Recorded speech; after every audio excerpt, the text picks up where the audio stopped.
Ako ang tao na nakakita ng pagdadalamhati sa pamalo ng iyong puot. Ako'y kanyang pinatnubayan at pinalakad sa kadiliman at hindi sa liwanag. Tunay na laban sa akin ay kanyang iginagalaw ang kanyang kamay na mulit-muli buong araw. Ang aking laman at ang aking balat ay pinatanda niya, kanyang binali ang aking mga buto. Ako'y kinalaban niya at kinulong ako ng hirap at pagdaramdam. Kanyang pinatahan ako sa mga madilim na dako, gaya ng nangamatay ng malaon. Kanyang binakuran ako na anupat ako'y hindi makalabas, kanyang pinabigat ang aking tanikala. Oo, pagka ako'y dumadaing at humihinging tulong, kanyang pinagsasarahan ang aking daing. Kanyang binakuran ang aking mga daan ng tinabas na bato. Kanyang iniliko ang aking mga landas. Siya'y parang oso na nag-aabang sa akin, parang leon sa mga kubling dako. Kanyang iniligaw ang aking mga lakad, at ako'y pinagwaray-waray niya. Kanyang ipinahamak ako. Kanyang iniakma ang kanyang busog, at ginawa akong pinakatanda sa pana. Ang mga pana ng kanyang lalagyan ng pana ay kanyang isinasaksak sa aking mga bato ng katawan. Ako'y naging kakutyaan sa aking buong bayan at kanilang awit buong araw. Kanyang pinuspos ako ng kapanglawan, kanyang sinuya ako ng ahenho. Kanya namang biningot ang aking mga ngipin ng mga maliliit na graba. Kanyang tinabunan ako ng mga abo. At iyong inilayo ang aking kaluluwa sa kapayapaan. Ako'y nakalimot ng kaginhawahan.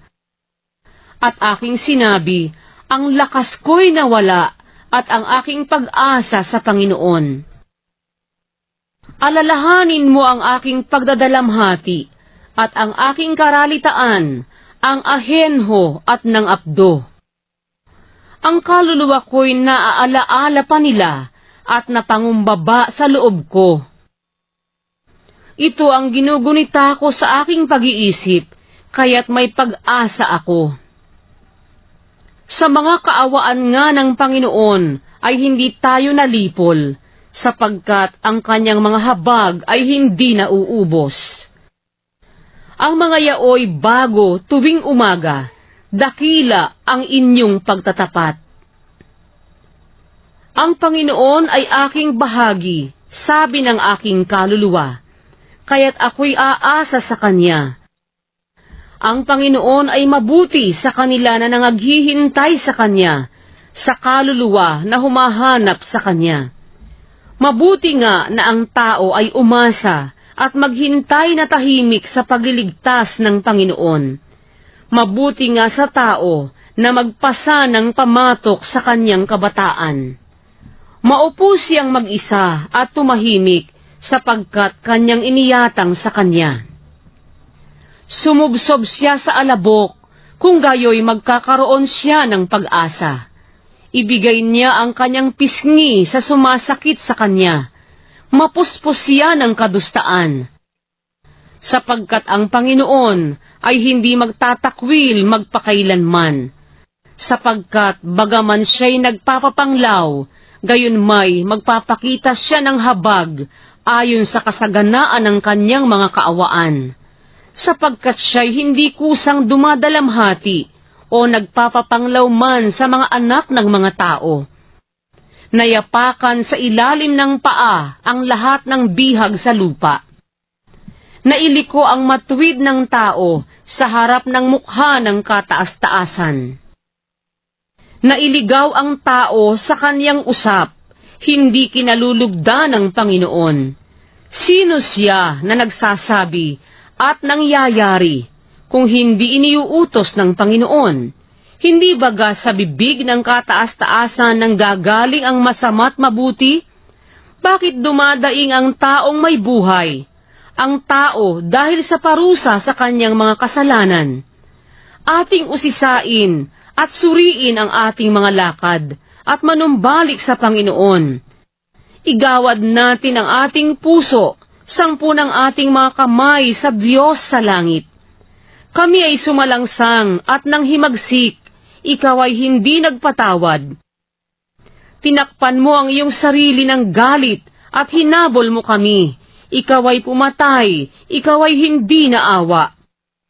Tinakpan mo ang iyong sarili ng alapaap, na anupat hindi makadaan ang anumang panalangin. Iyong ginawa kaming parang tapon at dumi sa gitna ng mga bayan. Ibinukang maluwang ng lahat naming kaaway ang kanilang bibig laban sa amin. Takot at ang hukay ay dumating sa amin, ang pagkasira at pagkagiba. Ang mata ko'y dumadaloy ng mga ilog ng tubig, dahil sa pagkapahamak ng anak na babae ng aking bayan. Ang mata ko'y dinadaluyan at hindi naglilikat na walang pagitan, hanggang sa ang Panginoon ay tumungo at tumingin mula sa langit. Kinikilos ng aking mata ang aking kaluluwa, dahil sa lahat na anak na babae ng aking bayan. Lubha nila akong hinahabol na parang ibon, na mga kaaway kong walang kadahilanan. Kanilang pinaikli ang aking buhay sa bilangguan, at hinagis ako ng bato. Tubig ay nagsisihuho sa aking ulo. Aking sinabi, ako'y nahiwalay. Ako'y tumawag sa iyong pangalan, O Panginoon, mula sa kabababaang hukay. Iyong dininig ang aking tinig. Huwag mong ikubli ang iyong pakinig sa aking hingal, sa aking daing.